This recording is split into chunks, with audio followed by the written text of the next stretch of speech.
नमस्कार दोस्तों, Donald Trump ने बढ़ाई टैरिफ की टेंशन तो भारत ने खेला बड़ा दांव। अब देखिए किसका पगड़ा भारी पड़े, पी चिदंबरम की राय। भारत ने 4 दशकों तक बंद अर्थव्यवस्था अपनाई, फिर आर्थिक सुविधाओं के से मुक्त व्यापार की राह पकड़ी। अब ट्रंप के असंरक्षित और ऊंचे शुल्क के बीच भारत को निर्यात बढ़ाने, नए बाजार तलाशने और अपने हितों की रक्षा की रणनीति बनानी होगी। विदेशी व्यापार, खासकर आयात के प्रति भारत का नजरिया बहुत संक्षिप्त था। गुट निरपेक्ष आंदोलन और दक्षिण सहयोग आदि के बावजूद हम व्यापार और विदेशी निवेश के मामले में दूर देशों में सावधान रहते थे। हमने अपने दरवाजे बंद रखे और 4 शतकों तक नहीं खोले। आयात निर्यात के लिए हमने कठिन नियम बनाए एवं चीज के लिए लाइसेंस और परमिट चाहिए होते थे। अधिकतर आयात और कुछ निर्यात सरकारी नियमों के माध्यम से किए जाते हैं, जिसके पास पूरे देश में अधिकारियों की फौज हुआ करती थी, जिसका एकमात्र काम आयात निर्यात के लिए लाइसेंस जारी करना था। एक मुनाफे का कारोबार था, जिसे भी स्पष्ट सवाल पूछने की कोशिश नहीं की थी। ठीक है, हम समझ सकते हैं कि आयात नियंत्रण क्यों है, लेकिन हमारे यहाँ निर्यात निरंतर क्यों है? इस नीति ने न तो निर्यात को बढ़ा दिया, न ही निर्यात उन्मुक्त निर्माण के क्षेत्र का निर्माण किया और इन्हें इसी विदेशी मुद्रा भंडार में विश्व हिंदू। इस बीच भारत के समान स्थित अर्थव्यवस्था वाले कई देशों ने खुली अर्थव्यवस्था का अपनाया, तब मुक्त व्यापार की अनुमति दी और समृद्धि हुई। वर्ष 1990 से 1991 में कई कारणों के भारतीय अर्थव्यवस्था वित्तीय संकट के कगार पर पहुंच गई। भारत को आर्थिक सुधारों को अपनाने की मजबूरी होना पड़ा। व्यापार नीति और औद्योगिक नीति के सुधारों तक वित्तीय अनुशासन और पर ध्यान केंद्रित करने देश इस संकट से बाहर निकल पाया और अर्थव्यवस्था विकास के पथ पर अग्रसर हो सकी।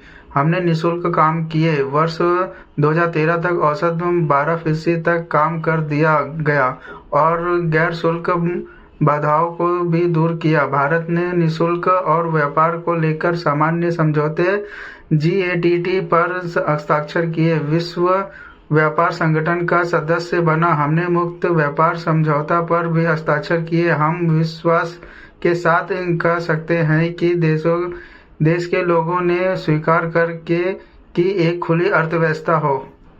हालांकि हैरानी की बात यह है कि जब विकासशील देशों ने खुली अर्थव्यवस्था को अपनाया तो पहले ही खुली अर्थव्यवस्था वाले देश संप्रभुवादी हो गए। राष्ट्रपति डोनाल्ड ट्रंप के नेतृत्व में अमेरिका में तो यह सबसे ज्यादा हुआ है।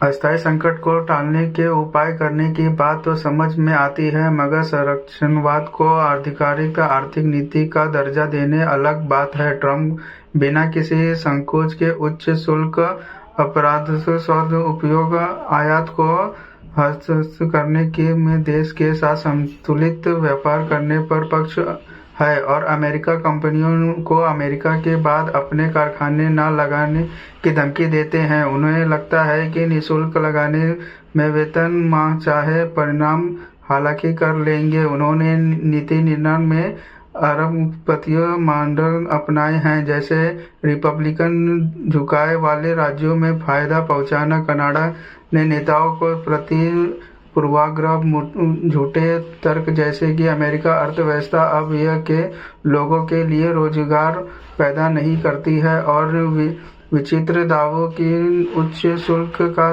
बोझ निर्यात पर पड़ेगा, अमेरिकी उपभोक्ताओं पर नहीं। उन्होंने सिद्ध आर्थिक सच्चाइयों जैसे असमानताएं, विशेषज्ञ श्रम विभाजन और वैश्विक आपूर्ति श्रृंखला आदि को नकार दिया है।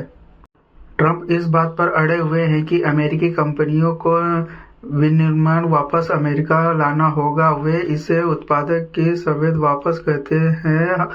हार्वर्ड बिजनेस रिव्यू में Beijing manufacturing back to university America निर्माण हेतु वापस लाने को कहना जितना आसान है करना उतना ही आसान नहीं। शीर्षक से एक लेख प्रसिद्ध हुआ था। इससे कहा गया था कि वह दिन अब लद गए। अब एक अकेला एवं पूरी ताकत एकीकृत निर्माण उत्पादक तैयार करने के लिए जरूरी सभी से ज्यादातर कलपुर्जे अन्य सामान्य डिजाइन तथा निर्माण खुद कर सकता है। तकनीक बहुत जटिल है और एक ही जगह पर सभी जरूरी कौशल में जुटाना नामुमकिन है। अर्थशास्त्री जेफरी सैक्स ने ट्रंप को एक सामान्य समझ वाला व्यक्ति बताया है जो कि 21वीं सदी में अर्थशास्त्री जेफरी सैक्स ने ट्रंप को एक सामान्य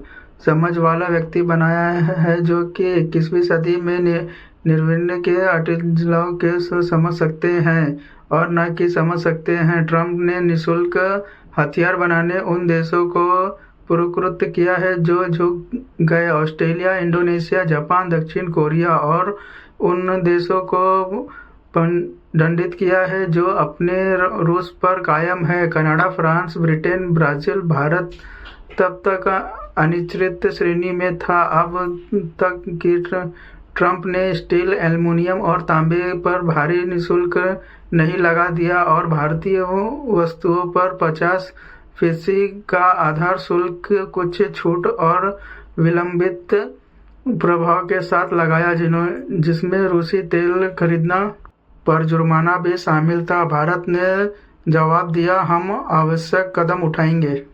जाहिर है कि भारत झुक नहीं सकता, न ही भारत को अज्ञात की जरूरत है। हमें बातचीत के लिए अपनी इच्छा स्पष्ट पूरी तरीके से घोषित करनी होगी, चाहे वो प्रक्रिया कितनी भी लंबी और तकलीफदेह में क्यों न हो। अर्थव्यवस्था के नियम ट्रंप को निःशुल्क को अपना हथियार बनाने की नीति पर पुनर्विचार करने के लिए मजबूर करेंगे। उच्च निःशुल्क अमेरिका में सैकड़ों वस्तुओं की कीमतें बढ़ जाएंगी, मुद्रास्फीति बढ़ेगी, अमेरिकी कंपनी निर्माण के स्वच्छ लाने के अपने कदम पीछे खींचने, नौकरियां नहीं बढ़ेगी और अतः अमेरिका विकास दर धीमी पड़ जाएगी। वर्ष 2026 में मध्यवर्ती चुनाव ट्रंप के अहंकार पर लगाम लग सकते हैं।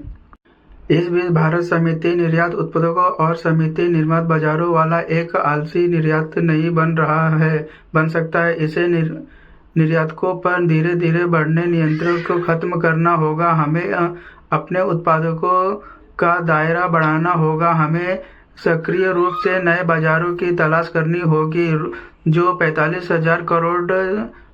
बिलियन अमेरिकी डॉलर तक पहुंचे। उत्पादकों 2024-2025 में अमेरिका को भारत द्वारा निर्धारित किए गए उत्पादों का मूल्य को समूहित कर सकते हैं। हमें प्रत्येक विदेश के नियमों का उदार बनना होगा। अल्पावधि में हमें निर्यातकों को प्रोत्साहन देना होगा। हम निर्यातकों की सुरक्षापूर्ण के लिए नियमित दर को समायोजित करने का विचार कर सकते हैं, भले इसमें आयात की लागत बढ़ जाएगी। सभी अनावश्यक आयातों पर अस्थायी रूप से अंकुश लगाया जा सकता है। विदेशी संपत्ति का पहला सबक यही है कि अगर कोई झुकता है, घुटने टेकता है तो उसे जमीन पर पटकना तय है। प्रधानमंत्री नरेंद्र मोदी अमेरिकी राष्ट्रपति ट्रंप के साथ अपनी दोस्ती में ये सब भूल गए। शुक्र है कि प्रतिरोध के संकेत मिल रहे हैं।